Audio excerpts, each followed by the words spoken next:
Hi guys, welcome back to A Figure a Day. My name's Jake Stevens and I'm opening one Star Wars action figure each and every day. And man, what a weekend. I just got back from Washington State SummerCon. It just wrapped up. Of course, I help out with the stages. And this time, I got the pleasure of interviewing Elizabeth Dulo. And it was her first United States con here. So she's done a couple in the UK, but yeah, first time here. So it was a pleasure chatting with her. And yeah, so totally exhausted, but still we got one figure to open each and every day. And here we are. Today we're continuing our look at Attack of the Clones Retro Collection. Here is the Padme Amidala figure that was released in this wave of figures, or actually in this box set of figures.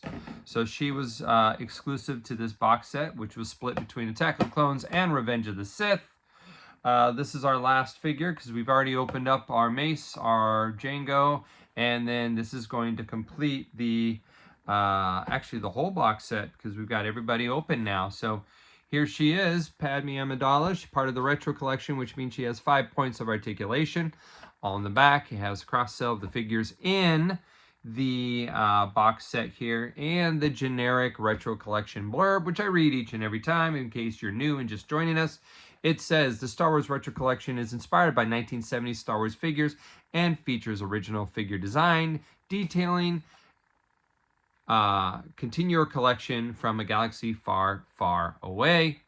So let's go ahead and open up this. This is the second Natalie Portman or Amidala figure we've received in the line.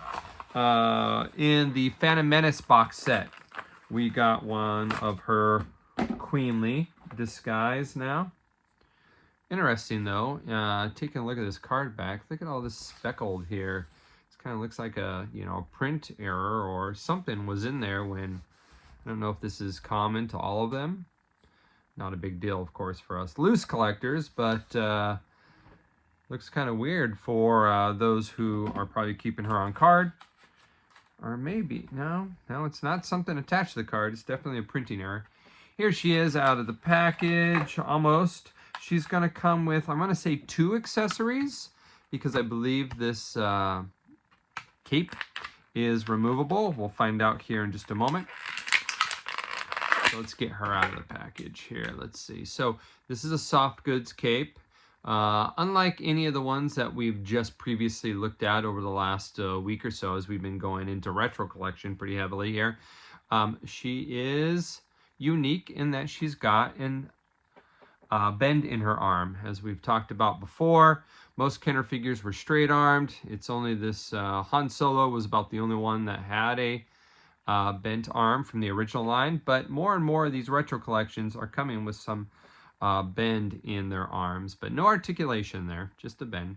Now let's take a look. This looks like this can slide off the top of her head, and sure it can. So there we have her without her cape, which she wore on, I think, just Tatooine, right? She didn't have it when she got to Geonosis.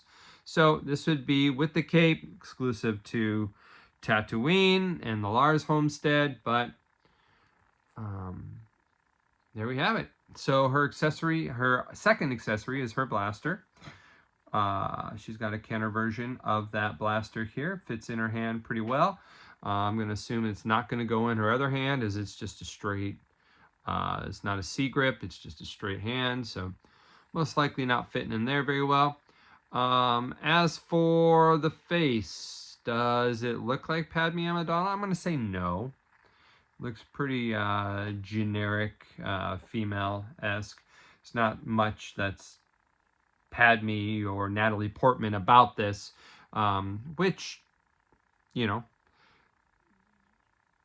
Princess Leia that came out in 78, I mean, it kind of does capture some of Carrie Fisher. So, I can't say that this is as good of a female face.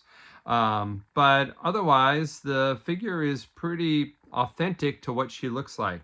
I want to say this looks almost more like a simplified modern figure than it does a Kenner figure. So I like the figure, but it's not giving me Kenner 70s, 80s vibes. It's giving me 5POA modern vibes. So, yeah, in the face, yeah, I'm not feeling the face. Probably would have went with brown eyelashes and eyes to match her hair, as opposed to the black detailing, but I'm nitpicking. She does have her holster on the side, but it's not a usable holster, of course, because very few Kenner figures did. But yeah, overall fine figure. I'm worried about her standing because her feet seem to be a little paired out, so we might have to work with her standing. Actually, I'm going to try right now. She fell over. Let's try again. Oh, there we go. A little positioning. She'll take a little work, but she stands. All right. So that's our figure of the day. Hopefully you enjoyed that. And until tomorrow, we'll see you as we continue to open one Star Wars action figure each and every day. And until then, may the figures be with you. Peace.